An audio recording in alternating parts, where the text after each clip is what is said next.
Look, I'm really pleased to be here this morning on behalf of AusAID, and we're really pleased that we've been able to provide this potentially life-saving medication to the hospital today.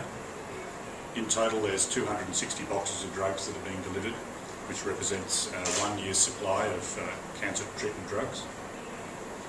And I'm really pleased that today's delivery will allow the hospital to continue its treatment of existing cancer patients and new cancer patients.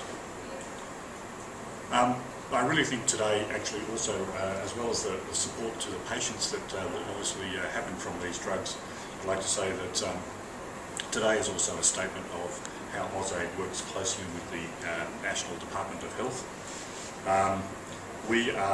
Last year Australia distributed more than 16,000 boxes of essential medication to approximately 3,000 health centres and aid posts around Papua New Guinea.